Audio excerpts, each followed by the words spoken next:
So if you've never played the video game Until Dawn, but you're thinking about seeing the horror movie, think of this as a mix of Groundhog Day, Cabin in the Woods, Evil Dead, My Bloody Valentine, 13 Ghosts, and a tiny bit of Hotel California.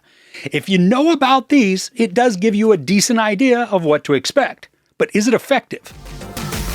Exploring an abandoned visitor center, a group of friends find themselves stalked by deadly antagonists and horrifically murdered one by one, only to wake up and find themselves back at the beginning of the same evening. So while the premise of this is very familiar, using the repeating time frame over and over until you get it right scenario, the lore that surrounds the story is actually somewhat intriguing and fun. We got a group of 5 friends who are on a road trip because one of the group's sisters went missing and they're trying to figure out what happened. Now, in the middle of this torrential downpour, they come across a town's visitor center and they decide to take refuge there.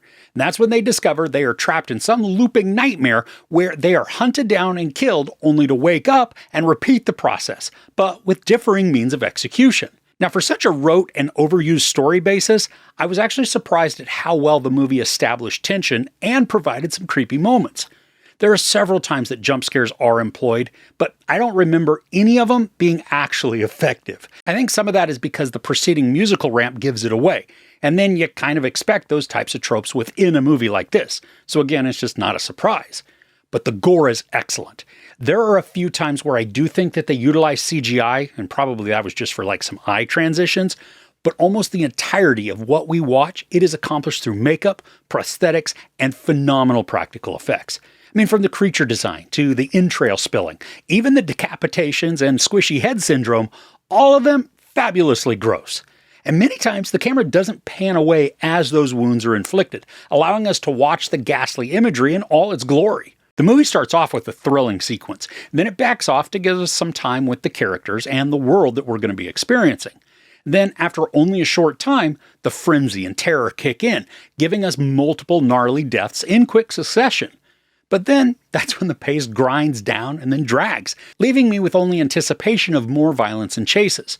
I appreciate the creative way that we are shown some time passage, though, turning the film into a bit of a found footage horror just for a moment. Now, it's effective, and it helps to jump through time while still providing context and then some spooky moments for what occurred during those jumps. I think this could have tightened up a bit and trimmed some of the downtime to get us closer to that magical 90-minute runtime. That would have maintained the urgency and stress while also keeping a steadier momentum. I mean, it's not like I was falling asleep because how slow it became, but the shift in pressure, it was noticeable.